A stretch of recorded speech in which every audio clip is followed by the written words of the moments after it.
যোনটো প্ৰধান প্ৰিন্সিপল যাক কোৱা হয় সিমিলিয়া সিমিলিবাছ কিউৰেণ্টাৰ নপঢ়াকৈ হ'লেও বা বিশেষ একো অধ্যয়নৰ প্ৰয়োজন নাথাকে হোমিওপেথিক চিকিৎসক হোৱাৰ কাৰণে তো সেই কোৰ্সটো 5.5 বছৰৰ 5.5 ইয়াৰ্ছৰ কোৰ্স হয় ভাল নহয় আৰু তো এবাৰ হোমিওপেথি ট্ৰাই কৰি চাওক সেই যিটো বড়ি আপোনালোকে দেখিছে সেইটো এটা মাধ্যম ৰ মেটেৰিয়েলছ ইউজ কৰে সেইখিনি জাৰ্মানত প্ৰডিউস হয় আৰু ইণ্ডিয়ানছ কোম্পানীখিনি যিখিনি ইউজ কৰে সেইখিনিও কিছুমান ইম্পৰ্টেড থাকে আৰু কিছুমান ইণ্ডিয়াৰ পৰা ফালৰ পৰাই থাকে জটিল ৰোগৰ ক্ষেত্ৰত হোমিওপেথিৰ চিকিৎসা কোনো নাই 30 বছৰৰ পৰাই যে আজিকালি বেমাৰ আৰম্ভ হৈছে সেই কনসেপ্টটো আমাৰ নোহোৱা হ'ব ঠিক তো তেওঁলোকৰ ফালৰ পৰা এই ড্ৰাগ প্ৰুভিং প্ৰসেসটো আৰম্ভ কৰা হৈছে তো এই তাত সদায় ৰিসাৰ্চৰ কামখিনিয়ে চলি থাকে যদি হোমিওপেথিক মেডিচিনৰ একশন আছে ক্ৰিয়া আছে তাৰ প্ৰতিক্ৰিয়াও থাকিব প্ৰথমতে মই আপোনাক স্বাগতম জনাইছো অহা বাবে অশেষ ধন্যবাদ হোমিওপেথিক চিকিৎসাটো যথেষ্ট জনপ্ৰিয় কিন্তু হোমিওপেথিক চিকিৎসাৰ বিষয়ে সাধাৰণ মানুহে বহুত বেছি কথা নাজানে আৰু লগতে এইটো কথাও ঠিক যে হোমিওপেথিক চিকিৎসা কৰিবলৈ বৰ বেছি পঢ়াৰ দৰকাৰ নাই বুলি মানুহে ভাবে সাধাৰণ দুই এখন কিতাপ পঢ়ি পেলাই গাঁৱে ভূঞে হোমিওপেথিক চিকিৎসা কৰি থকা মানুহৰ অভাৱেই নাই তেনেকুৱা ক্ষেত্ৰত মই দেখিছো যে আপোনাৰ একাডেমিক কেৰিয়াৰ যথেষ্ট ভাল আপোনাক মাতি অনাৰ কাৰণ সেইটোৱে যে এজন হোমিওপেথিক ডক্টৰ কেনেকৈ হ'ব পাৰে আৰু হোমিওপেথিক চিকিৎসাৰ ক্ষেত্ৰখনত পঢ়া শুনা কৰি পেলাই হোমিওপেথিক ডক্টৰ হোৱাটো কিমান প্ৰয়োজনীয় আৰম্ভণিতে মই সেইখিনি কথা আপোনাৰ পৰা জানিব বিচাৰিম পোনপ্ৰথমেতো আপুনি মোক আপোনাৰ অনুষ্ঠানলৈ আমন্ত্ৰণ কৰি অনাৰ বাবে অশেষ ধন্যবাদ জ্ঞাপন কৰিছো আৰু যিহেতু মই আজি হোমিওপেথিক চিকিৎসক হিচাপে আপোনাৰ ওচৰলৈ আহিছো আৰু আমি হোমিওপেথিৰ ওপৰতে কথাখিনি পাতিম পোনপ্ৰথমে আপুনি যোনটো কথা ক'লে যে মানুহৰ মাজত এটি ধাৰণা আছে যে নপঢ়াকৈ হ'লেও বা বিশেষ একো অধ্যয়নৰ প্ৰয়োজন নাথাকে হোমিওপেথিক চিকিৎসক হোৱাৰ কাৰণে আৰু আপুনি এতিয়া একেবাৰে শুদ্ধ কথা কৈছে কিয়নো জনসাধাৰণৰ মাজত এই বস্তুটো বৰ বেছিকৈ প্ৰচলিত যদিও বৰ্তমান সময়ত বহুতে এইখিনি বিষয়ে জানে তথাপি একাংশ লোক এতিয়াও আছে যোনে এনেকে ভাবে যে পঢ়িব নালাগে তো সেই ক্ষেত্ৰত মই অকমান ইতিহাস টানি আনিব বিচাৰিম যেতিয়া হোমিওপেথিক পদ্ধতিটোৰ আৰম্ভণি হৈছিলে সেইটো হৈছিলে 1796 চনত আৰু এইটো জাৰ্মানত হৈছিলে আৰু হোমিওপেথিৰ জনক যোন আছিল হয়তো বহুতে জানে ডক্টৰ ক্ৰিষ্টিয়ান ফ্ৰেডৰিক স্যামুৱেল হেনিমান তো তেখেতে যেতিয়া হোমিওপেথিৰ আৰম্ভণি কৰিছিল সেইটো 1796 চনত আছিল তাৰ পিছত ভাৰতবৰ্ষত হোমিওপেথিৰ আৰম্ভণি হৈছিল 1810 চন মানৰ পৰা কিন্তু তেতিয়াও যথেষ্ট সীমাবদ্ধ আছিল আৰু একাংশ মানে নিম্ন শ্ৰেণী বা দুখীয়া শ্ৰেণীৰ লোকৰ মাজত এই বস্তুটো সীমাবদ্ধ আছিল কিন্তু যেতিয়া 1837 চনত পঞ্জাবৰ এজন ৰজা আছিল ৰঞ্জিত সিংহ বুলি তো তেখেতৰ থ্ৰোটত ডিঙিত মানে পেৰালাইছিছ ৰোগ হৈছিল আৰু তেতিয়া তেখেতে বহুত চিকিৎসা পদ্ধতিৰ মানে সহায় ল'লে কিন্তু একো মানে সুফল পোৱা নাছিল তেতিয়া সেই সময়ত জন মাৰ্টিন লুথাৰ নামৰ এজন হোমিওপেথিক চিকিৎসকে তেখেতক চিকিৎসা আগবঢ়াইছিল আৰু একদম মিৰাকল হিচাপে সেই চিকিৎসাৰ পৰা তেওঁ সম্পূৰ্ণ সুস্থ হৈ উঠিছিল তো সেই সময়ত জনসাধাৰণৰ মাজত মানে জানিব আৰম্ভ কৰিলে এনেকুৱা মানে এটা চিকিৎসা পদ্ধতি আছে তো তেতিয়াৰ পৰা লাহে লাহে জনসাধাৰণৰ মাজত আৰম্ভণি হ'ল কিন্তু তেতিয়াও হোমিওপেথিক অধ্যয়ন কৰাৰ কাৰণে কোনো মহাবিদ্যালয় নাছিল তেতিয়াৰ পৰা ধৰক প্ৰায় 130 বছৰ মানলৈকে ধৰক 1973 চনৰ মানলৈকে ভাৰতবৰ্ষত কোনো হোমিওপেথিক মানে মহাবিদ্যালয় নাছিল গতিকে সেই সময়ত এছাম বিশেষকৈ শিক্ষক সমাজৰ লোকে নিজৰ ফালৰ পৰা অধ্যয়ন কৰি মানে জনসাধাৰণৰ মাজত এই হোমিওপেথিক পদ্ধতিটো লাহে লাহে প্ৰচাৰ কৰিবলৈ ধৰিলে আৰু মানুহেও খুব ভালকে আঁকোৱালি ল'লে যিহেতু ভাল পাই আছে ন তো ভালকে আঁকোৱালি ল'লে তো সেই তেতিয়াৰ পৰা মানে এটা কনসেপ্ট আহি গ'ল যে আমি কিতাপ পঢ়িও মেডিচিন দিব পাৰিম আৰু ভালো পাই আছে বহুতে তো সেই ক্ষেত্ৰত সেই সময়ৰ কথা যদি কওঁ সেই লোকসকলে মানে হোমিওপেথিক পদ্ধতিৰ প্ৰসাৰ আৰু প্ৰচাৰত যথেষ্টখিনি অৱদান আগবঢ়াইছিল কাৰণ পিছত যেতিয়া মহাবিদ্যালয়সমূহ আৰম্ভ হ'ল তাৰ পিছত আমাৰ কোৰ্স আহিলে BHMS bachelor of homeopathic medicine and surgery তো সেই কোৰ্সটো 5.5 বছৰৰ 5.5 ইয়াৰ্ছৰ কোৰ্স হয় সেই কোৰ্সত সকলোখিনি সাবজেক্ট আহি যাব ইনক্লুডিং হোমিওপেথিক মেডিচিনৰ কাৰণে কেইখনমান বেলেগ সাবজেক্ট থাকিব তো এটা 5.5 বছৰীয়া কোৰ্স হয় সেই কোৰ্সত আপুনি শিক্ষা ল'ব তাৰ ভিতৰত এক বছৰ ইন্টাৰ্নশিপ থাকিব য'ত আপুনি বিভিন্ন হস্পিটালত গৈ মানে লাইভ পেশেন্ট ট্ৰিট কৰিব লগতে এক্সপোজাৰ পাব আৰু তো সেনেধৰণে শিক্ষাখিনি লৈ বৰ্তমান যিখিনি হোমিওপেথিক চিকিৎসক আছে তেওঁলোকে সমাজত চিকিৎসা সেৱা আগবঢ়াই আছে গতিকে যিটো কনচেপ্ট মানুহৰ মাজত এতিয়াও আছে যে নপঢ়াকৈও হয় তেওঁলোকে হয়তো এবাৰ যদি কোৰ্চৰ যোনটো ষ্ট্ৰাকচাৰ আছে বা কাৰিকুলাম আছে সেইখিনি জানিলে সেই ভুল ধাৰণাটো আঁতৰিব বুলি মই ভাবো এতিয়া যিখিনি মানুহে নতুনকে হোমিওপেথিক ডক্তৰ হ'ব হয়। খোজে তেওঁলোকে এই যিটো এডুকেশ্যন চিষ্টেম হয়। সেইটোত কেনেকে সোমায় পোনপ্ৰথমে বৰ্তমান হায়াৰ ছেকেণ্ডাৰী বা 10+12 এক্সাম দিয়াৰ পিছত তেওঁলোকে এটা পাৰ্চেণ্টাইল লাগিব সাধাৰণতে কেটেগৰী ৱাইজ থাকে যদিও 50% লাগিব তাৰপিছত তেখেতে সকলে নিট এক্সামত এপিয়াৰ হ'ব যিটো অল ইণ্ডিয়া বেছ হয় তো সেই এক্সামত এপিয়াৰ হোৱাৰ পিছত তেওঁলোকে কোৱালিফাই কৰিব লাগিব কোৱালিফাইৰ এটা মাৰ্ক থাকিব তো তেওঁলোকে নিট এক্সাম দি কোৱালিফাই হোৱাৰ পিছত তেওঁলোকক কাউন্সেলিং হ'ব কাউন্সেলিং বেছত চিলেকশ্যনটো হ'ব তাৰপিছত বৰ্তমান অসমততো এখনেই হোমিওপেথিক চিকিৎসা মহাবিদ্যালয় আছে হয় শ্বহীদ যাদৱনাথ হোমিওপেথিক চিকিৎসা মহাবিদ্যালয় তো তাত চিট আছে বৰ্তমান 63টা আৰু তাৰ ভিতৰত 15% অল ইণ্ডিয়া কোটাৰ কাৰণে থাকে মানে বাহিৰৰ পৰা ষ্টুডেণ্টছে এডমিশ্যন ল'ব পাৰে এতিয়া মই আৰম্ভণিতে যিটো কথা উল্লেখ কৰিলো যে সাধাৰণতে দুই এখন কিতাপ পঢ়ি পেলাই হোমিওপেথিক ঔষধ দিব পাৰি এই যিটো ধাৰণা আছে আপুনি ভাবেনে যে এই ধাৰণাটোৱে গোটেই যিটো চিকিৎসা ব্যৱস্থা হোমিওপেথিক চিকিৎসা কেন্দ্ৰ কৰি চলি থকা সেই গোটেই ব্যৱস্থাটোৰ মানদণ্ডটোক কিছু পৰিমাণে দুৰ্বল কৰিছে হয় বৰ্তমান সময়ত যিহেতু কিছু সংখ্যক ষ্টুডেণ্টে ইমানখিনি অধ্যয়ন কৰিব কাৰণ ধৰক হোমিওপেথিক বুলি নহয় যেনে যিকোনো চিকিৎসা ব্যৱস্থাতে যিখিনি এনাটমি ফিজিঅলজি পেথলজি মানে এটা হিউমেন বডিৰ ষ্টাডি কৰিব লাগিব আমি মেডিচিনটো দিয়াৰ আগতে তো সেইখিনি ষ্টুডেণ্ট এটাই অধ্যয়ন কৰিব তো তেনে ক্ষেত্ৰত তেওঁ সম্পূৰ্ণ 5.5 বছৰ সময় এটা দিব লগতে যথেষ্ট কঠোৰ অধ্যয়ন কৰিব লাগিব ইণ্টাৰ্ণশ্বিপ কৰিব লাগিব নিজৰ খৰচা লগতে নিজৰ সময় সকলোখিনি দিব নিজৰ 100% দিব চেষ্টা কৰিব তো তেনে ক্ষেত্ৰত তেওঁ যিখিনি অৱদান আগবঢ়াব পাৰিব চিকিৎসা সেৱাত সেইখিনি হয়তো সকলোৱে ধৰিব পাৰিবই যে এজন দুখন কিতাপ পঢ়ি মানে আহা লোকে নোৱাৰিব সেইটো যদিও মই যেনেকে আপোনাক ক'লো আগৰ সময়ত যেতিয়া চিকিৎসা মহাবিদ্যালয়সমূহ নাছিলে তেতিয়া যিসকল লোকে নিজৰ ফালৰ পৰা যিখিনি কৰিছে সেই সকল লোকক মই ধন্যবাদ জ্ঞাপন কৰিম কাৰণ তেওঁলোকে হোমিওপেথিক পদ্ধতিৰ প্ৰচাৰ আৰু প্ৰসাৰৰ কাৰণে যথেষ্টখিনি কাম কৰিছে কিন্তু বৰ্তমান সময়ত যিহেতু আমি ইমানখিনি পঢ়ি আহিছো বা আমি যিখিনি এক্সপিৰিয়েঞ্চ পাইছো শিক্ষা দীক্ষাৰ পৰাই হওক বা এক্সপ'জাৰৰ পৰাই হওক সেইখিনি নিশ্চয়কৈ বেলেগ হ'ব আৰু তাৰ ফলত পোৱা চিকিৎসা সেৱাখিনিও নিশ্চয়কৈ বেলেগ হ'ব এতিয়া আমি এলোপেথিক চিকিৎসাৰ ক্ষেত্ৰত যদি চাওঁ তাত এটা মুণ্ডা ভাইৰ কনচেপ্ট আছে যে যিবিলাক মানুহে ভুৱা চাৰ্টিফিকেট লৈ পেলাই বা চাৰ্টিফিকেট নথকাকে চিকিৎসা কৰি আছে তেওঁলোকক সময়ে সময়ে ট্ৰেছ কৰি পেলাই উঠাই দিয়ে বা তেওঁলোকক চিকিৎসা কৰাৰ ক্ষেত্ৰত প্ৰতিবন্ধকতা আছে কিন্তু হোমিওৰ ক্ষেত্ৰত তেনেকুৱা ধৰণৰ ৰেগুলেশ্যন বা ব্যৱস্থা আমি দেখিবলৈ নাপাওঁ আপুনি ভাবেনে যে এইটো থকা উচিত হয় নিশ্চয়কৈ থকা উচিত আৰু মানে এতিয়া বৰ্তমানো আমাৰ যিখিনি হোমিওপেথিক এছ'চিয়েশ্যন আছে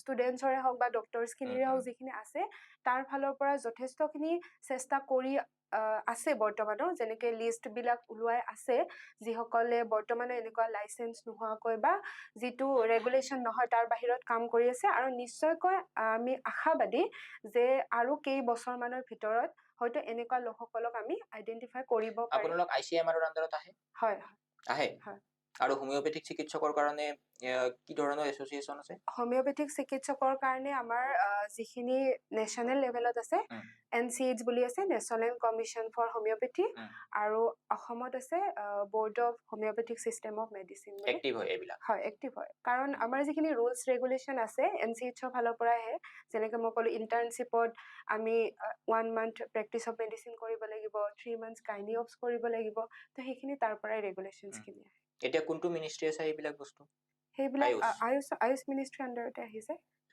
এতিয়া মই এইটো কথা জানিব বিচাৰিম যে আপুনি ট্ৰিটমেণ্ট কৰি থাকোতে হওক বা পঢ়ি থকা সময়ৰ অভিজ্ঞতাৰ পৰা হওক হোমিও আৰু এলোপেথিকৰ মাজত মেজৰ ডিফাৰেন্সেছ কি দেখিছে হয় ডিফাৰেন্স বুলি ক'ব গ'লে প্ৰথম মই প্ৰিন্সিপলটোৰ পৰা আৰম্ভ কৰিম যিটো মানে পদ্ধতিত আমি চিকিৎসা সেৱা আগবঢ়াওঁ তো হোমিওপেথিৰ যিটো চিকিৎসা পদ্ধতি আছে তাৰ যোনটো প্ৰধান প্ৰিন্সিপল যাক কোৱা হয় চিমিলিয়া চিমিলিবাছ কিউৰেণ্টাৰ অৰ্থাৎ বা লাইকছ কিউৰ লাইকছ মানে যদি মই কিবা এটা মেডিচিন লৈছোঁ হেল্থি হিউমেন এজনে সুস্থ মানুহ এজনে যেতিয়া এটা মেডিচিন ল'ব সেই মেডিচিনটো লোৱাৰ পিছত তেওঁৰ শৰীৰত যিখিনি লক্ষণ উৎপন্ন হ'ব তো সেই লক্ষণখিনি ট্ৰিট কৰাৰ কাৰণে পিছত সেই মেডিচিনটো ব্যৱহাৰ কৰিব পাৰিব লাইকছ কিউৰছ লাইকছ কিন্তু এলোপেথিৰ ক্ষেত্ৰত তেনেকুৱা প্ৰিন্সিপল নাথাকে তাত যিহেতু চিমটম বেছ ট্ৰিটমেণ্ট কৰা হয় আৰু হোমিওপেথিত প্ৰধানকৈ চিমটম বেছ ট্ৰিটমেণ্ট নকৰোঁ আমি মানে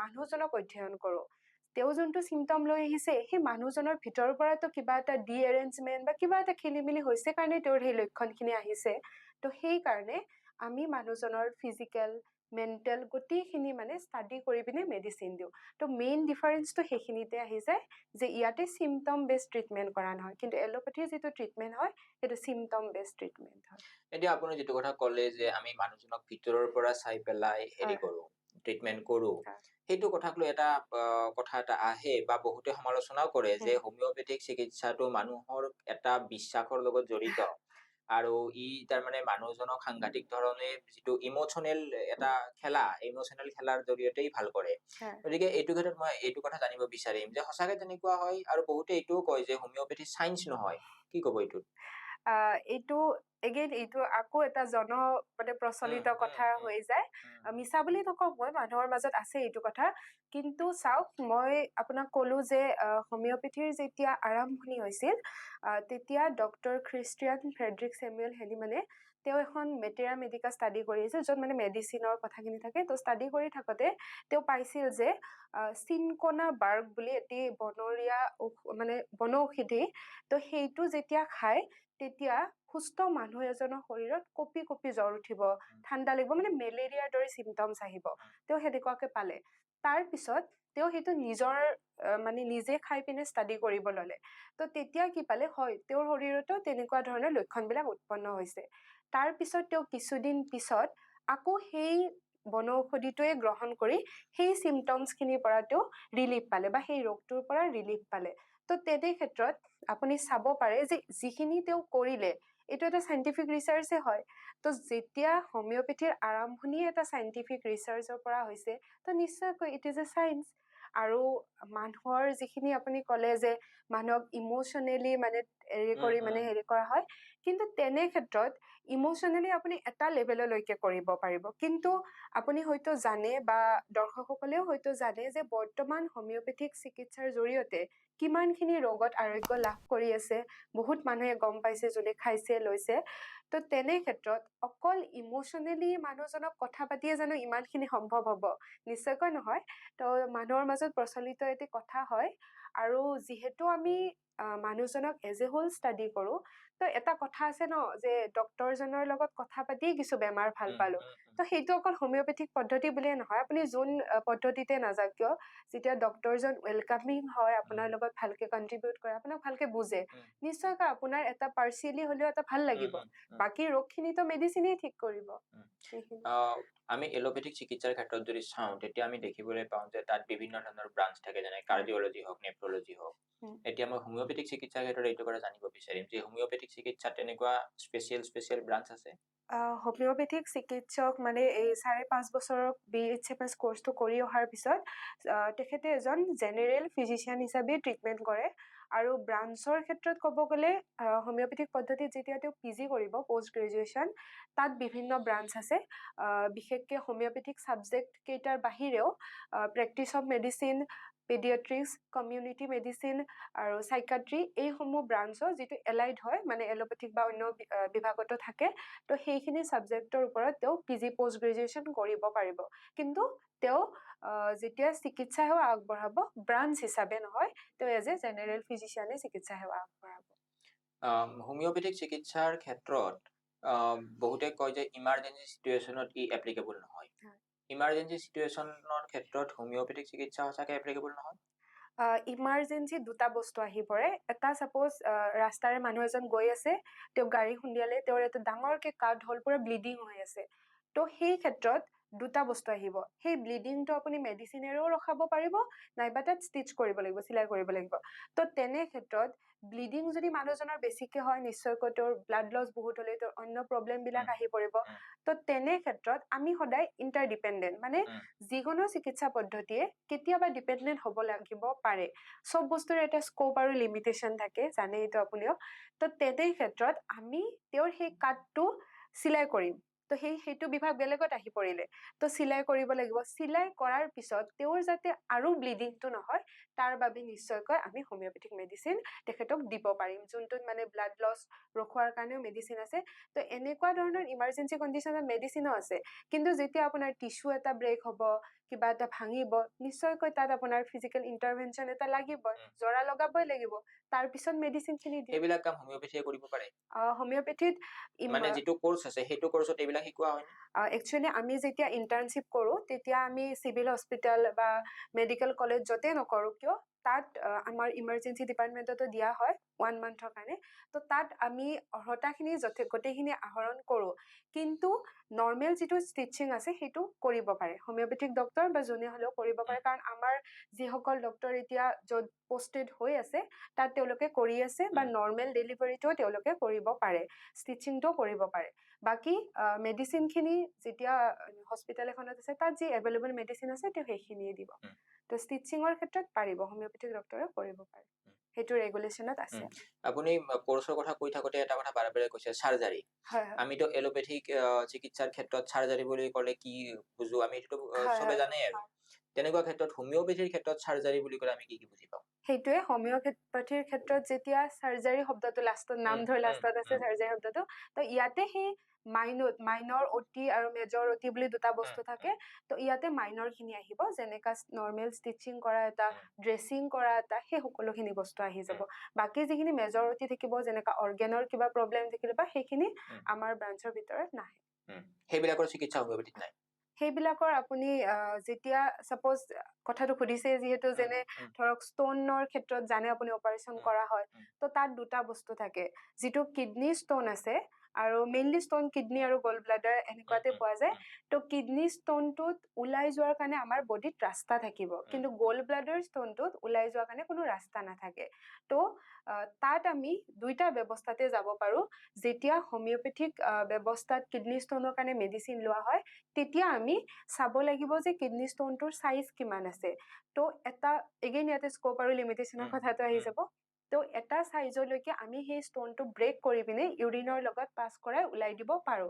কিন্তু যদি পেশেন্টজনে আনকনসিয়াস আছিল গমেই পোৱা নাছিল যে তেওঁৰ ষ্টোন ডেভেলপমেন্ট হৈ আছিল সিম্পটম পোৱা নাছিল তেনেকুৱা অৱস্থাত তেওঁ এটা ডেভেলপড ষ্টেজত যদি আমাৰ ওচৰলৈ আহে তেতিয়া নিশ্চয়কৈ আমি সাৰ্জিক্যাল হেল্প ল'বই লাগিব মই যদি আপোনাক এইখিনিতে এইটো কথা সুধো যে কি চিকিৎসা মানে বেমাৰৰ ক্ষেত্ৰত হোমিওপেথিক চিকিৎসা নাই বা এভেইলেবল নহয় তেনেকুৱা কি আছে যত আপোনালোকে হাত দাঙি দিব লাগিব আৰু এইটো চিকিৎসা নাই তেনেকুৱা কি আছে তো সেইটোৱে মানে এইটো ক্ষেত্ৰত চিকিৎসা এনেকুৱা কোনো পাৰ্টিকুলাৰ বেমাৰ বা পাৰ্টিকুলাৰ ৰোগৰ ক্ষেত্ৰত আমি কোনো চিকিৎসা পদ্ধতিয়ে ক'ব নোৱাৰে প্ৰথমতে যে আমি এইটো ভাল কৰিব পাৰিম নে নোৱাৰিম প্ৰথমতে সকলোৰে এইম এইটোৱে থাকিব যে আমি এইটো ট্ৰিটমেন্ট কৰিম ৰোগীজনক সুস্থ কৰি তুলিম কিন্তু যেতিয়া আৰু এটা বস্তু আপুনি হয়তো জানে যে হোমিওপেথিত বৰ্তমান মানুহখিনি সজাগ হৈছে কিন্তু আগতে বহুতখিনি চিকিৎসা কৰি পিছত আহিছিল যে ভাল নহয় আৰু তো এবাৰ হোমিওপেথি ট্ৰাই কৰি চাও তো তেনে ক্ষেত্ৰত সেই ডিজিজটো বহুত এটা এডভান্স ষ্টেজলৈকে অলৰেডি প্ৰগ্ৰেছ কৰি গৈছে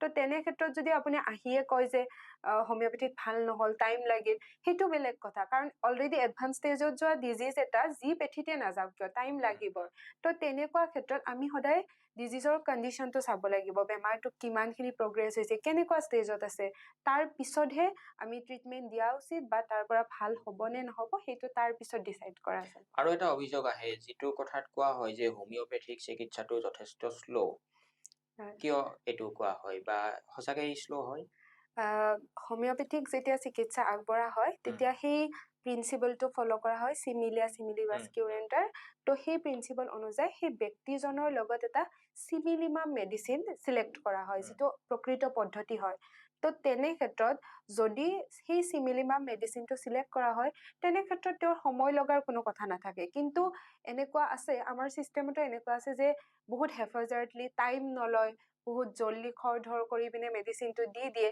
তো তেনে ক্ষেত্ৰত যেতিয়া আপোনাৰ তাত একুৰেট মেডিচিনটো নপৰিব তেনে ক্ষেত্ৰত টাইম লাগিব আৰু যোনটো কথা মই আগতেও ক'লো যদি আপুনি এটা বহুত এডভান্স ষ্টেজৰ বেমাৰ লৈ আহিছে তো সেইটো টাইম লাগিব সেইটো অকল হোমিওপেথি বুলিয়ে নহয় যিকোনো পদ্ধতিতে টাইম লাগিব, কিন্তু মানুহৰ এইটো কনচেপ্ট যে হোমিওপেথিতে লাগিছে টাইমটো, কিন্তু বেমাৰটোৰ ওপৰত নিৰ্ভৰ কৰিব সেই সময়টো।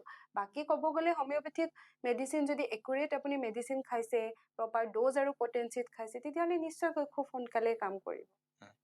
হোমিওপেথিক চিকিৎসাটো খুব বেছি লেব ডিপেণ্ডেণ্ট নহয়, হয়। যিটো ক্ষেত্ৰত আমি এলোপেথিত সম্পূৰ্ণ ওলোটা দেখিবলৈ পাওঁ। তেনেকুৱা ক্ষেত্ৰত আপোনালোকে মানুহৰ বেমাৰ কি ধৰণে চিনাক্ত কৰে?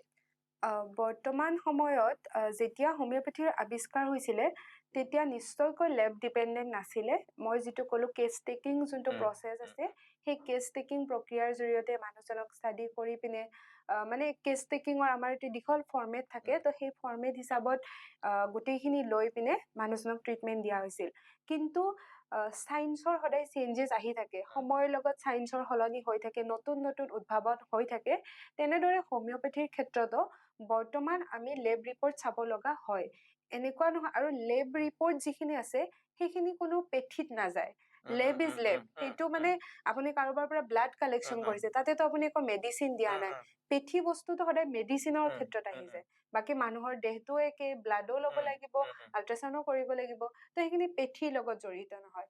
যেতিয়া এজনী ছোৱালী, উদাহৰণ এটা দিছো, তেওঁৰ মাহেকীয়াৰ সমস্যা হৈ আছে, পিম্পলছ আহিছে, তাৰপিছত হেয়াৰ লছ হৈছে, বা এক্সট্ৰা হেয়াৰ গ্ৰ'থ হৈছে, তেনেকুৱা বস্তুখিনিক আমি আচলতে PCOS, পলিচিষ্টিক অভেৰিয়ান চিণ্ড্ৰম, সেই বেমাৰটোৰ আণ্ডাৰত ধৰো।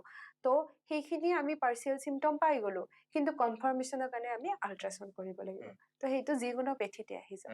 হোমিওপেথিক চিকিৎসাটো বহু সময়ত কেৱল শিশুৰ কাৰণে ভাল বুলি এটা ধাৰণা আছে, আৰু সাধাৰণতে আমি দেখিবলৈ পাওঁ যে সৰু ল'ৰা ছোৱালীৰ কিবা অসুখ হোৱাৰ লগে লগে এলোপেথিক এলোপেথিক ডক্টৰৰ তাত নিয়াতকৈ হোমিওপেথিক ডক্টৰৰ তাত নিয়াটো বেছি ভাল বুলি বহুতে তাৰমানে অনুভৱ কৰে, আৰু এইমতে পৰামৰ্শও দিয়ে।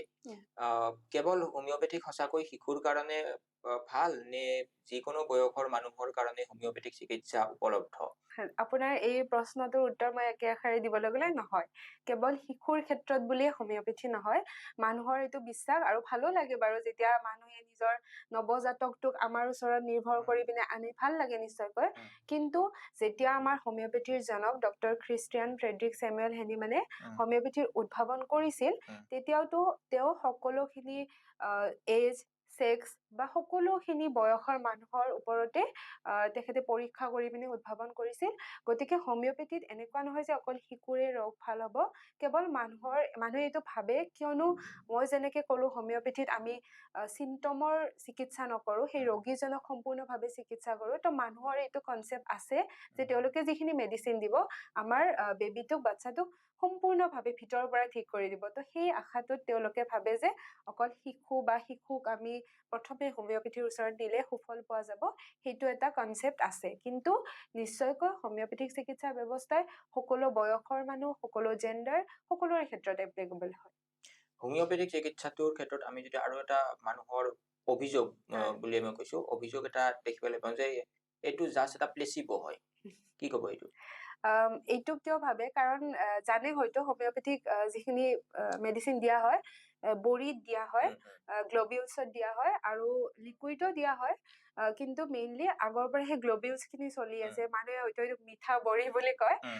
তো বস্তুটো হ'ল কি, হয়তো বহুতে ভাবে যিকেইটা গ্লবিউলছ দিছে, বড়ি দিছে, সেই দেখোন চবকে একে দি আছে, চাইজো একে, কালাৰো একে, আপোনাকো দিছে, মোকো দিছে, মোৰ বাচ্ছাটোকো দিছে, সকলোকে দিছে। কিন্তু নহয়, সেই যিটো বড়ি আপোনালোকে দেখিছে, সেইটো এটা মাধ্যমহে। ছাপোজ আপুনি ধৰক কিবা জুই একুৰা আনিব লাগিলে, কিবা এটাত লগাই পিনে আনিব ন, দিয়াচলাই কাটি বা কিবা এটা লগাই পিনে আনিব। তো সেনেকে যেতিয়া আমি আমাৰ শৰীৰত মেডিচিন খিনি দিয়া হ'ব, এটা মাধ্যমৰ জৰিয়তে পঠোৱা হয়, যাক ভেহিকল বুলি কোৱা হয়। তো সেই বড়িখিনি এটা ভেহিকল হয়। তো সেইকাৰণে সকলোৰে কাৰণে একে নহয়, নিশ্চয়কৈ মানুহ ভেদে মেডিচিনো বেলেগ বেলেগে হয়। হোমিওপেথিক আৰু এলোপেথিক ঔষধ একেলগে খাব পাৰি? পাৰি। যেনেকে ধৰক কোনোবাই যদি লাইফষ্টাইল ডিজিজত ভুগি আছে, হাইপাৰ টেনশ্যন বা ডায়েবেটিছ আজিকালি খুব কমন হয়, তেতিয়া তেওঁ এজন ব্যক্তিয়ে ধৰক 5 বছৰৰ পৰা তেওঁ চুগাৰৰ এলোপেথিক মেডিচিন ট্ৰিটমেণ্ট কৰি আছে, খাই আছে। তো তেনে ক্ষেত্ৰত তেওঁ এটা সময়ত আহি ভাবিলে, এনেকুৱা বহুত পাইছো মানে প্ৰেক্টিকেলি, সেইকাৰণে কৈছো, তেওঁ ভাবিলে যে কিমান আৰু টেবলেট খাম, হোমিওপেথিক খাই চাওঁ। তো তেনেকুৱা যেতিয়া ভাবে, পেচেণ্টটো আহিব আমাৰ ওচৰত, তেওঁ চুগাৰ 300-400 চুগাৰ লৈ আহিব, টেবলেট খাই আছে, আজি ৰাতিপুৱা টেবলেট খোৱা নাই, এতিয়া আহিছে মোৰ তাত, মই চুগাৰ চেক কৰিছো 300 আহিছে। তো তেনেকুৱা ক্ষেত্ৰত আমি মানুহজনক ক'ব নোৱাৰো যে আপুনি আহিছে, এতিয়া লগে লগে আপুনি এলোপেথিক মেডিচিন বন্ধ কৰি দিয়ক আৰু হোমিওপেথিক খাব আৰম্ভ কৰক। তেনে ক্ষেত্ৰত তেওঁৰ বডিটোত এডজাষ্ট হওঁতেও টাইম লাগিব। এটা হাই ড'জৰ মেডিচিন খাই আছিল, লগে লগে এটা বেলেগ মেডিচিন পৰিব। তো তেনে ক্ষেত্ৰত আমি কি এডভাইচ দিওঁ মানুহজনক যে আপুনি এলোপেথিক যিখিনি মেডিচিন খাই আছে সেইখিনি কণ্টিনিউ কৰি থাকক, আৰু এটা ষ্টেজৰ লগতে হোমিওপেথিক মেডিচিনখিনিও কণ্টিনিউ কৰি থাকক। এটা ষ্টেজৰ পৰা আপুনি ডিফাৰেঞ্চ এটা অনুভৱ কৰিব, ৰেগুলাৰ মনিটৰ কৰা হ'ব। তো তাৰ পিছত আপুনি লাহে লাহে এৰিব পাৰিব। তো তেনেকুৱা ধৰণে দুইটা মেডিচিনে বহু ক্ষেত্ৰত একেলগে এডভাইচ কৰা হয়। লাইফষ্টাইল ডিজিজৰ ক্ষেত্ৰতো হোমিওপেথিক চিকিৎসা আছে? নিশ্চয় নিশ্চয় নিশ্চয়। বহুখিনি মানে লাইফষ্টাইল ডিজিজৰ ক্ষেত্ৰত ক'ব গ'লে বহুখিনি ভাল সুফল পোৱা গৈছে। বৰ্তমানতো চুগাৰ কওক, হাইপাৰটেনশ্যন কওক, ঘৰে ঘৰে প্ৰত্যেকৰে আছে। তো এনে ক্ষেত্ৰত ভাল সুফল পোৱা গৈছে বুলি ক'লো কিয় মই প্ৰেক্টিকেলিও পাইছো। আৰু যিহেতু লাইফষ্টাইল ডিজিজত আমি আমাৰ লাইফষ্টাইলটো প্ৰথম মেইনটেইন কৰিব লাগিব, তাৰ লগত আমি যিহেতু তাত বহুত কেইটা মেডিচিন খাব লগা হৈ যায়, তো তেনে ক্ষেত্ৰত আমাৰ যিখিনি হোমিওপেথিক মেডিচিন আছে সেইখিনিয়ে লং টাৰ্মৰ কাৰণে মানুহজনক মানে মেইনটেইন কৰি ৰখাত যথেষ্টখিনি সহায় কৰে। এইটো প্ৰেক্টিকেলি পোৱা বস্তু। আৰু বাকী তেওঁ নিজৰ লাইফষ্টাইলটোতো মেইনটেইন ৰাখিবই লাগিব, কিন্তু আৰু এনেধৰণৰ বেমাৰবিলাক যোনেই নকওক কিয় যিকোনো পেথিতে নিৰ্মূল কৰিব নোৱাৰে। লাইফষ্টাইল ডিজিজ কেতিয়াও নিৰ্মূল নহয়, এবাৰ যদি হৈছে সেইটো জাষ্ট আমি মেইনটেইন কৰি যাব লাগিব। তো তেনে ক্ষেত্ৰত হোমিওপেথিৰ যথেষ্ট সুফল আছে। এলোপেথিক চিকিৎসাৰ ক্ষেত্ৰত সাইড এফেক্টৰ কথাটো সকলোৱে অভিযোগ কৰে। তেনেকুৱা ক্ষেত্ৰত মই এইটো কথা জানিব বিচাৰিম যে দীঘলীয়া সময়ৰ কাৰণে যদি হোমিওপেথিক চিকিৎসা কৰি থাকে বা মেডিচিন বিলাক খাই থাকে, তেতিয়াহ'লে মানুহজনৰ সাইড এফেক্টৰ সম্ভাৱনা আছে নে নাই? এতিয়া নিউটনৰ থাৰ্ড ল মতে যদি আমি যাওঁ, every action has N equal and opposite reaction. তো তেনে ক্ষেত্ৰত যদি হোমিওপেথিক মেডিচিনৰ একশ্যন আছে, ক্ৰিয়া আছে, তাৰ প্ৰতিক্ৰিয়াও থাকিব।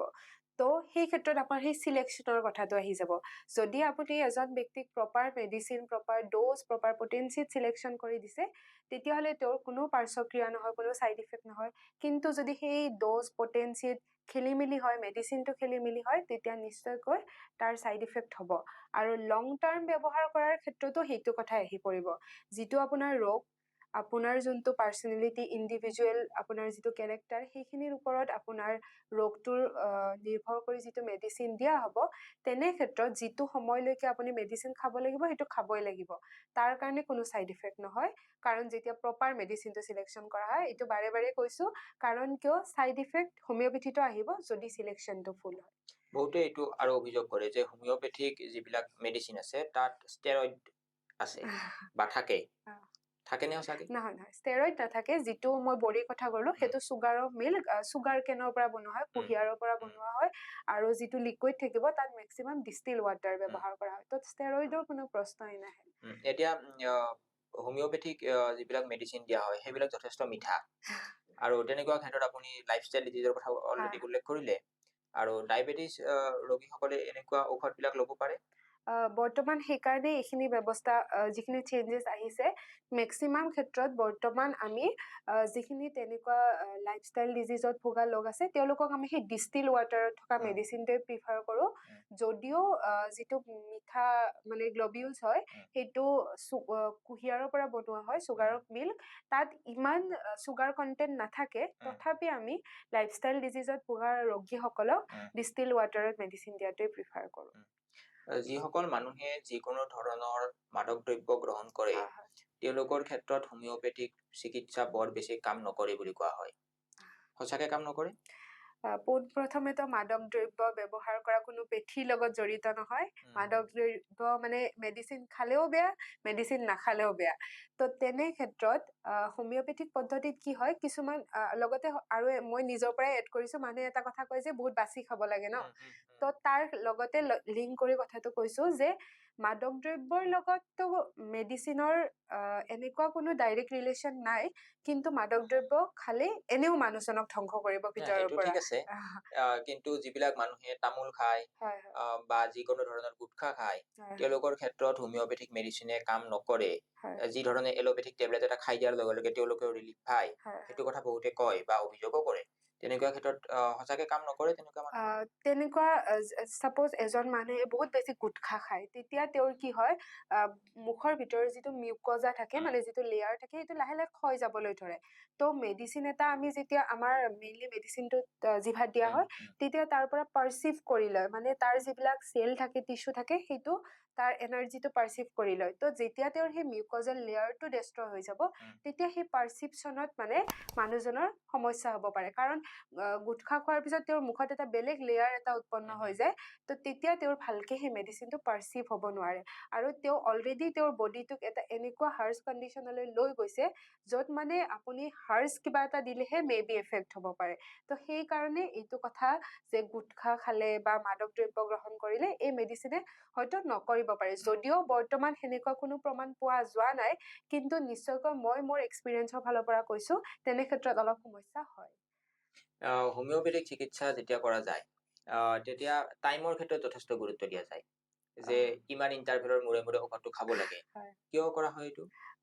সেইটোৱে মানে মেডিচিনটোৰ একশ্যনৰ কাৰণে কৰা হয়। উম, সেইটোতো যিকোনো পেথিতে হয় যে আপুনি এটা খোৱাৰ আগত খাব, উম, খোৱাৰ উম, পিছত খাব। উম। তো ইয়াতো সেনেকুৱা কৰিয়ে দিয়া হয়, যে কিয়নো সেইটো মেডিচিনৰ একশ্যনৰ সেইটোৱে লগত। অলপমান গোটেই চিকিৎসা প্ৰণালীটোক জটিল কৰা বুলি ভাবেনে, যে ইমান সময় মেইনটেইন কৰি কৰি খাব লাগে, মানুহবিলাক ব্যস্ত, হয়। তেনেকুৱা ক্ষেত্ৰত মানুহবিলাকে অলপ জল্দি ৰিলিফ বিচাৰে।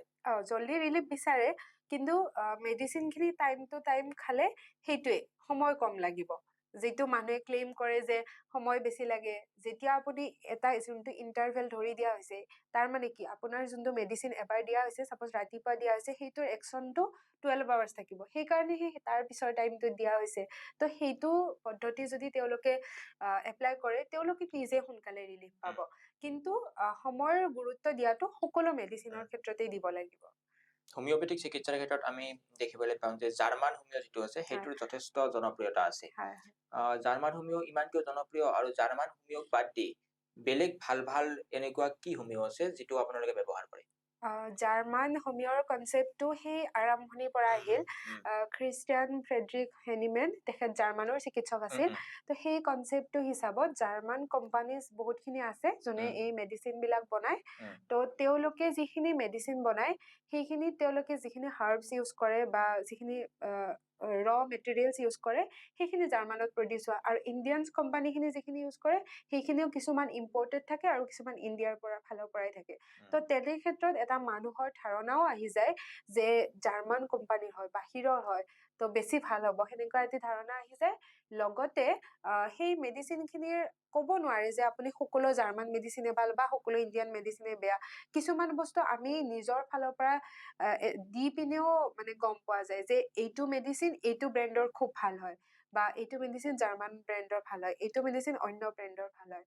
আৰু বাকী যিখিনি আপুনি জাৰ্মানৰ বাহিৰে অন্য আমাৰ ইণ্ডিয়ান বহুতখিনি ব্ৰেণ্ড আছে, এতিয়া মই ক'লে হয়তো এইটো এডভাৰটাইজমেণ্ট উম, কৰাৰ দৰে হৈ যাব, উম, সেইকাৰণে মই নাম মেনশ্যন উম, নকৰোঁ, কিন্তু উম, ইণ্ডিয়ান যথেষ্ট সংখ্যক কোম্পেনীজ আছে উম, যোনে আমাৰ মেডিচিনখিনি ছাপ্লাই কৰে। উম। আমি যিটো ঔষধ মাফিয়াৰ কথা কওঁ, এলোপেথিক চিকিৎসাৰ ক্ষেত্ৰত ঔষধ মাফিয়া বা যিবিলাক কোম্পেনীৰ হেৰি আছে প্ৰভাৱ, সেইটো সাংঘাতিক ধৰণৰ বেছি আমি দেখিবলৈ পাওঁ। হয় হয়। হোমিওপেথিক চিকিৎসাৰ ক্ষেত্ৰত এইটো কিছু পৰিমাণে কম। নিশ্চয়কৈ কম। বৰ্তমান আগৰ সময়ত যিহেতু মহাবিদ্যালয় নাছিলে, তো মানে ওলোৱা প্ৰডাক্ট কম আছিলে, মানে ডক্টৰছ কম ওলাইছিলে। তো তেনে ক্ষেত্ৰত আমাৰ ঔষধৰ যিখিনি ট্ৰেন্সপৰ্টেশ্যন বা সেই বস্তুবিলাক যথেষ্ট সীমিত আছিলে। কিন্তু বৰ্তমান সময়ত যিহেতু হোমিওপেথিক পদ্ধতি এটি প্ৰসাৰ লাভ কৰিছে বা এটি বহল অংশগ্ৰহণ কৰিছে সমাজৰ, তো তেনে ক্ষেত্ৰত যথেষ্ট সংখ্যক কোম্পানী নতুনকে ওলাইছে, তেওঁলোকে ছাৰ্ভিচ দি আছে। তো যেতিয়া এটা বস্তুৰ সংখ্যা যথেষ্ট বাঢ়ি যায়, লাহে লাহে তাত অলপ অলপ খুঁত আহিব ধৰে। তো বৰ্তমান সেনেকুৱা হোৱা নাই। হয়তো ভৱিষ্যতে হ'ব পাৰে, মই আশা কৰোঁ এনেকুৱা যাতে একো নহয়, হোমিওপেথিক পদ্ধতিটো সদায় নিকা হৈ থাকে। আৰু বৰ্তমান যিখিনি কোম্পেনীজ আছে, তেওঁলোকে যথেষ্ট ভাল ছাৰ্ভিচেই দি আছে, আমাৰ ইণ্ডিয়াতে হওক অসমতে হওক। আৰম্ভণিতে মই এটা কথা উল্লেখ কৰিলোঁ যে সাধাৰণ দুই এখন কিতাপ পঢ়ি পেলাই হয় হয় হোমিওপেথিক চিকিৎসা কৰি থকা মানুহৰ কথা। হয় এতিয়া যিহেতু AI যথেষ্ট ডেভেলপ হৈছে, হয়। আৰু ইটো বিভিন্ন ক্ষেত্ৰত মানুহৰ কৰ্মসংস্থাপন কাঢ়ি লৈছে, তেনেকুৱা ক্ষেত্ৰত আপুনি এজন হোমিওপেথিক চিকিৎসক হিচাপে এইটো কেনেধৰণে অনুভৱ কৰে যে AI ডেভেলপমেণ্টে হোমিওপেথিক কেনেকে ইম্পেক্ট কৰিব পাৰে, বা ই চিকিৎসকসকলৰ বৃত্তিটো প্ৰভাৱান্বিত কৰিব পাৰে ভৱিষ্যতে? এইটো আপুনি যোনটো কথা ক'লে এইটো এইকেইদিন ছচিয়েল মিডিয়াত বৰ খুব মানে চলি আছে এইটো কথা যে AI জব লৈ ল'ব। চিকিৎসকৰ ক্ষেত্ৰতো ওলাইছে, এইটো অকল হোমিঅপেথি বুলিয়ে মই নকওঁ, সকলোখিনি চিকিৎসা পদ্ধতিতে এনেকুৱা হৈছে আপুনি ৰিপৰ্ট এটা যদি দি দিয়ে তেতিয়াহ'লে আপোনাক ChatGPT হওক বা পুৰা মানে ডায়েগনচিছটো দি দিব, কিন্তু লাষ্টত এটা লাইন লিখি থব, চাব আপুনি এইটো যে consult your doctor for proper মানে বস্তুখিনি বুজিব লগা আছে, কনচাল্ট কৰিব দিয়ে। তো এজন মানুহ এজন হিউমেনক কেতিয়াও এটা এপে ৰিপ্লেচ কৰিব নোৱাৰে। হয়, বহুতখিনি তথ্য দিব, কিন্তু সেইটোৱে কেতিয়াবা কিছুমান ক্ষেত্ৰত বিপদো কৰিব পাৰে, কাৰণ তেওঁলোক 100% চিয়ৰ নহয়। যিখিনি তথ্য দিব, যিখিনি ৰিটেন আছে তাৰ ওপৰত তথ্যখিনি দিব। গতিকে ডক্তৰ এজনৰ প্ৰফেশ্যনত ইম্পেক্ট কৰিব নোৱাৰে, কাৰণ এজন মানুহে যিটো কনচাল্ট কৰিব, যিখিনি বুজিব, সেইখিনি এটা মেচিনে কেতিয়াও বুজিব নোৱাৰিব। পঢ়া সময়ৰ পৰা প্ৰেক্টিচ কৰি থকা এতিয়ালৈকে হয়। আপুনি হোমিঅপেথিক চিকিৎসাক লৈ কি মিসকনচেপশ্যন আৰু কি মিথ শুনিছে? মিসকনচেপশ্যন আপুনি বহুত কেইটা ক'লে বৰ্তমান এতিয়ালৈকে। সেইটোৱে এটা লগতে মই এড কৰিম, যোনটো হয়তো আপুনি শুনিছে যে জটিল ৰোগৰ ক্ষেত্ৰত হোমিঅপেথিৰ চিকিৎসা কোনো নাই, সেনেকুৱাকে এটা শুনা যায়। তো তেনে ক্ষেত্ৰত বৰ্তমান যিখিনি চিকিৎসা সেৱা হোমিঅপেথি আগবঢ়াই আছে, কোনো ডেফিনিট ৰোগৰ ক্ষেত্ৰত আগবঢ়োৱা নাই। জটিল বা কম জটিল তেনেকুৱা কোনো এজন মানুহে যেতিয়া আপোনাৰ ওচৰত আহিব, তো যিকোনো প্ৰকাৰৰ ৰোগ লৈ আহিব পাৰে। হয়তো কিছুমান ক্ষেত্ৰত আমি নিজেও ষ্টাডি কৰিব লগা হয়, কাৰণ বৰ্তমান যিমানে ডেভেলপড এটা যুগ আহি আছে, ডিজিজবিলাকৰো সেনেকুৱা বেলেগ বেলেগ ডেভেলপমেণ্ট আহি আছে। তো তেনে ক্ষেত্ৰত মই আগৰ সময়ৰে এটা উদাহৰণ দিব বিচাৰিম। 1986 মান চনত যেতিয়া তামোলপুৰত মেলেৰিয়া আৰু জাপানীজ এনকেফেলাইটিছ ৰোগে বৰ এটা ভয়ংকৰ মহামাৰীৰ ৰূপ ধাৰণ কৰিছে। তো সেই সময়তে গভৰ্ণমেণ্টে কি কৰিছিল, হোমিঅপেথিক মহাবিদ্যালয়ৰ চিকিৎসকসমূহ বা গভৰ্ণমেণ্টত যিখিনি হোমিঅপেথিক চিকিৎসক আছে তেওঁলোকক আনি চিকিৎসা সেৱা আগবঢ়াইছিল, আৰু বৰ ভাল এটা প্ৰভাৱ পাইছিল। বৰ এটা বেয়া কণ্ডিশ্যনৰ পৰা ৰোগীসকল মুক্ত হ'ব পাৰিছিল। তো চাওক, এনে ক্ষেত্ৰত এতিয়াও বহুত উদাহৰণ আছে য'ত বিভিন্ন অনুষ্ঠানত গৈ ভাৰতবৰ্ষৰ বিভিন্ন চিকিৎসালয় ঘূৰি ঘূৰি আহি লোকসকলে হোমিঅপেথিক চিকিৎসা সেৱা লৈ পিনে সুফল পাইছে। তো হোমিঅপেথিত এনেকুৱা নহয় যে অকল চৰ্দি কাহতহে ব্যৱহাৰ হ'ব, সেনেকুৱা নিশ্চয়কৈ নহয়। বিভিন্ন জটিল লগতো ইয়াৰ চিকিৎসা আছে। এইটো কথা অনুভৱ কৰে নে যে হোমিঅপেথিক চিকিৎসকসকলৰ যিটো সামাজিক প্ৰস্থিতি বা যিটো ষ্টেটাছ বুলি কোৱা যায়, তুলনামূলকভাৱে এলোপেথিক ডক্তৰ এজনতকৈ কিছু পৰিমাণে কম সাধাৰণ মানুহৰ মাজত? সাধাৰণ মানুহৰ মাজত বৰ্তমান তেনেকুৱা নহয় বুলিয়ে মই ক'ম, কাৰণ মই যিটো ফেমিলিৰ পৰা আহিছো, মোৰ ঘৰত ৩-৪জন হোমিঅপেথিক চিকিৎসক আছে। তো আমি যিখিনি সমাজত সৰুৰ পৰা মই যিখিনি দেখি আহিছো, মই সেইটো একেবাৰে অনুভৱ কৰা নাই। আপুনি যোনটো কথা কৈছে সেইটো নিশ্চয়কৈ আছিল, আগতে আছিলে, যিহেতু আগতে সেইটো কনচেপ্ট আছিল যে কিতাপ পঢ়ি হয়। কিন্তু মানুহখিনিও এতিয়া বুজি উঠিছে যে এজন হোমিঅপেথিক চিকিৎসক হ'বলৈ যিমানখিনি ইফৰ্ট লাগিব, কষ্ট লাগিব, সেইখিনি তেওঁক এজন প্ৰপাৰ চিকিৎসক হিচাপে উলিয়াই আনে। গতিকে সমাজত বৰ্তমান হোমিঅপেথিক চিকিৎসক এজনৰ সমানে স্থান আছে। হোমিঅপেথিক চিকিৎসাৰ ক্ষেত্ৰত ৰিচাৰ্চ আৰু পাব্লিকেশ্যন যথেষ্ট কম। হয় হয়।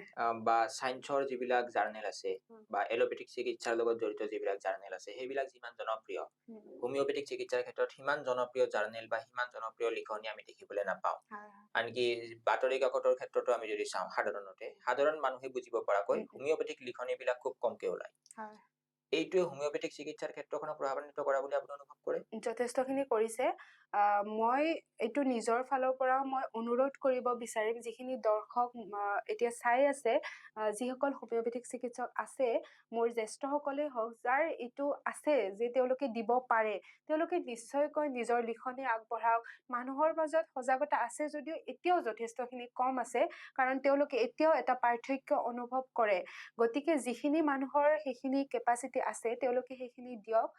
বাতৰি কাকতত বা যিকোনো আলোচনীত বহু সংখ্যক হোমিঅপেথিক চিকিৎসকে নিজৰ লিখনি আগবঢ়ায়, যদিও যথেষ্ট কম হৈ আছে তুলনামূলকভাৱে। গতিকে সেইটো এটা প্ৰভাৱ পেলাই মানুহৰ মাজত সজাগতা অনাত, সেইটো অকণমান বাধাৰ সৃষ্টি কৰি আছে। মই মোৰ ফালৰ পৰাও চেষ্টা কৰিম, বা মই সকলোকে অনুৰোধ কৰিব বিচাৰো যে এইখিনি কৰিলে আকৌ আমাৰ পদ্ধতিটো এখোপ আগুৱাই যাব। কোনবিলাক ক্ষেত্ৰত মানে হোমিঅপেথিক চিকিৎসাৰ লগত জড়িত, কোনবিলাক ক্ষেত্ৰত ৰিচাৰ্চ বেছিকে হোৱাটো বা পাব্লিকেশ্যন বেছিকে হোৱাটো খুব দৰকাৰ বুলি আপুনি অনুভৱ কৰে? বৰ্তমান ক্ষেত্ৰত এইটো হৈ আছে। মই এটা হৈ থকা এক্সাম্পলে দিওঁ, হয়তো বহুতেই গম নাপায় হৈ আছে যদিও। যিটো হোমিঅ'পেথিক মেডিচিন আছে, ড্ৰাগ প্ৰুভিং, মানে মেডিচিনখিনি প্ৰুভ কৰিছিল আগতে হেনিমান বা তেওঁৰ লগত জড়িত যিখিনি হোমিঅ'পেথিৰ মহামনীষীসকল আছিল, তেওঁলোকে হেল্থি হিউমেন বিঙৰ ওপৰত, সুস্থ মানুহৰ ওপৰত পৰীক্ষা কৰি পিনে মেডিচিনখিনি উলিয়াইছিল। তো সেই বস্তুটো বহু বছৰ হৈ গ'ল। এতিয়া মানুহৰ যথেষ্টখিনি লাইফষ্টাইল চেঞ্জ হৈছে, থকা খোৱা সকলোখিনি চেঞ্জ হৈছে। তো এই ড্ৰাগ প্ৰুভিং প্ৰচেছটো আকৌ নতুনকে আৰম্ভ কৰা হৈছে, বৰ্তমানো চলি আছে, ময়ো পাৰ্ট আছিলো তাৰে। তো সেই ড্ৰাগ প্ৰুভিং প্ৰচেছটো চলি এতিয়া আকৌ কিছুমান নতুন নতুন উদ্ভাৱন হৈ আছে। ধৰক আগতে এটা পালচিটিলা বুলি মেডিচিন আছিল, তো তাত কিছুমান এটা দুটা পইণ্ট নতুনকে এড হৈছে ড্ৰাগ প্ৰুভিংটো নতুনকে চলাৰ ফলত। তো এনেকুৱা ক্ষেত্ৰসমূহ মানুহে এতিয়াও জানা নাই যে ইয়াৰ ওপৰত নতুনকে ৰিচাৰ্চ হৈ আছে, নতুনকে কিবা কিবি ওলাই আছে।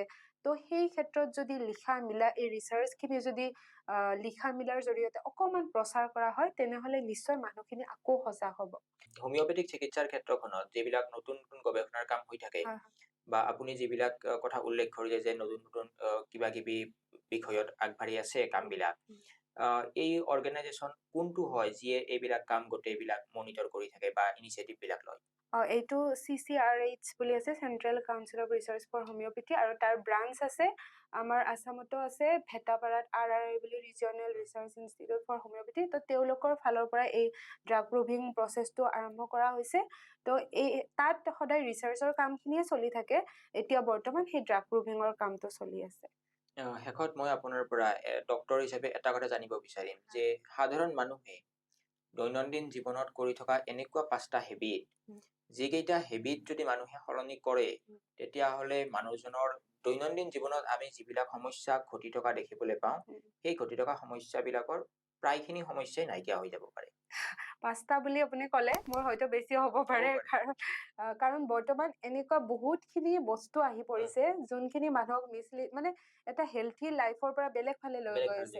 আৰু মেবি তাৰ এটা দুটাত মোৰো ভুল হৈ আছে। মই নকওঁ যে মই এজ এ চিকিৎসক সম্পূৰ্ণ ক্ষেত্ৰত শুদ্ধ। প্ৰথমটো হ'ল আমাৰ ফাষ্ট ফুডৰ কথাটো ক'লো, খোৱা লোৱাৰ ক্ষেত্ৰত যিখিনি চেঞ্জেছ আহিছে, সদায় মানুহক নতুনত্ব লাগে, নতুনত্ব বিচাৰি আমি বিশেষকে যুৱ চামৰ খিনিয়ে সেই নতুনত্ব বিচাৰি নতুনত্বৰ পিছফালে দৌৰো। কৰিব লাগিব, আমি আমোদ কৰিব লাগিব, কিন্তু তেনেকুৱা নহয় যে আমোদ কৰি আমি নিজৰ হেল্থটোক সম্পূৰ্ণৰূপে পাহৰিম। কাৰণ যদি নিজৰ হেল্থটোক পাহৰো, তাৰ পিছতে আমি পেথিত যাব লাগিব ন। যদি আমি সুস্থ থাকো, কোনো চিকিৎসাৰ ওচৰৰ বা চিকিৎসা পদ্ধতিৰ ওচৰত যাব নালাগিবই, লাগিব এটা সময়ত, কিন্তু যিখিনি আমি পাৰো এটা বয়সলৈকে আমি নিজকে যদি মেইনটেইন কৰি ৰাখো, পিছৰ আকৌ 30 বছৰ আমি সুস্থ মানুহ এজন হিচাপে থাকিব পাৰিম। দ্বিতীয়তে, যিখিনি লাইফষ্টাইল ডিজিজ বাঢ়ি গৈছে, তাৰ প্ৰধান কাৰণটো হ'ব আমাৰ সেই ডিজিটেল লাইফটো। আমি ৰাতিপুৱা উঠাৰ পৰাই মোবাইল ফোনটো হাতত ললো, লৈ পিনে মোবাইল ফোনটো হাতত নহলে এনেকুৱা লাগে যে আমাৰ কিবা এটা ইম্পৰ্টেণ্ট পাৰ্ট লাইফৰ নোহোৱা হৈ গৈছে। তো সেইটো প্ৰয়োজন হয় বৰ্তমান সময়ত, কিন্তু সেই স্ক্ৰীন টাইমটো আমি যিমানখিনি পাৰো কমাবলৈ যত্ন কৰিব লাগে। আৰু তৃতীয়তে, আমি সদায় আমাৰ বন্ধুবৰ্গৰ পজিটিভ ছাইডটো ল'ব লাগে। বহুত ক্ষেত্ৰত এনেকুৱা হয় যে আমি ক'ৰবাত ফুৰিব গৈছো, আমাৰ বন্ধুবৰ্গই এইটো খাইছে সেইটো খাইছে, মই নাখাওঁ, কিন্তু জোৰ কৰিছে, আমোদ কৰিব লাগিব, ফূৰ্তি কৰিব লাগিব, তো আজি খালো, কালি খালো। তেনেকে আমাৰ মাদক দ্ৰব্য বা যিখিনি আমাৰ হাৰ্মফুল বস্তু থাকিব, সেইখিনিৰ প্ৰতি আমি লাহে লাহে আগবাঢ়িব ধৰো। লগ হওঁ, বন্ধুবৰ্গৰ লগত থাকো, কিন্তু এয়া নহয় সেই বস্তুটো খালো বুলিহে আমি বন্ধুত্ব। এনেকুৱা কিছুমান কনচেপ্ট আমাৰ যুৱ সমাজৰ মাজত আছে এতিয়া, সেইটো এটা ভুল। তাৰ পিছত আমি আউটডোৰ গেমছখিনিত অকণমান গুৰুত্ব দিব লাগে। এতিয়া মোবাইল ফোনত যথেষ্ট সংখ্যক গেমছ ওলাইছে, যাৰ লগত আমাৰ টাইম পাছ মানে ভালকে হৈ যায়, লগতে আমাৰ ফিজিকেল এক্টিভিটি নাই। আৰু এতিয়া হয়তো পেৰেণ্টছখিনি যথেষ্টখিনি সজাগ হৈছে, তেওঁলোকৰ ল'ৰা ছোৱালীক যথেষ্টখিনি ফিল্ডত নমাই দিছে, কিন্তু তথাপি আমি ফিজিকেল এক্টিভিটিৰ কাৰণে আমাৰ শৰীৰক 1 ঘণ্টা এটা হ'লেও টাইম দিব লাগিব। সেইটো লাগিলে খোজ কঢ়াই হওক, ঘৰত থাকি ব্যায়াম কৰাই হওক, জিমত যোৱাই হওক, মুঠতে 1 ঘণ্টা এটি সময় দিব লাগে। আৰু যথেষ্ট পৰিমাণে আমি পানী খাব লাগে। এইটো খুব সৰু কথা, কিন্তু তথাপি কম, কাৰণ চবে জানে তথাপি নকৰে। এইটো বস্তু কিয় কৰিব লাগে, কাৰণ পানীটো এনেকুৱা এটি বস্তু যি আমাৰ গোটেই চলটোক হিল কৰি দিয়ে, কিন্তু আমি সময়ৰ তাগিদাত সেই পানীটোৱে খাব পাহৰো। আৰু সদায় খোৱা লোৱাখিনিত অকণমান গুৰুত্ব দিলে সেইখিনি আমাৰ কাৰণে যথেষ্ট। তেতিয়া আমি চিকিৎসকৰ ওচৰলৈ কাষ চাপিব লাগিব এটা টাইমত, কিন্তু আমি সেই 30 বছৰৰ পৰাই যে আজিকালি বেমাৰ আৰম্ভ হৈছে সেই কনচেপ্টটো আমাৰ নোহোৱা হ'ব। আৰু মই এগৰাকী চিকিৎসক হিচাপে এইটোৱে আপোনালোকক মোৰ ফালৰ পৰা এটি উপদেশ বুলি নকওঁ, মোৰ ফালৰ পৰা এটি সাধাৰণ কথা ক'ব বিচাৰিম যে সদায় নিজক সুখী ৰাখক, আপোনাৰ পৰিয়ালৰ লগত সময় কটাওক আৰু নিজক ভিতৰৰ পৰা সুস্থ ৰাখিব বিচাৰক। তেতিয়া আপোনাৰ বাহিৰৰ গ্ল', বাহিৰৰ সমাজ সকলোখিনিয়ে ধুনীয়া হৈ পৰিব। সেইখিনিয়ে আৰু এইখিনিতে এৰিছো। ধন্যবাদ।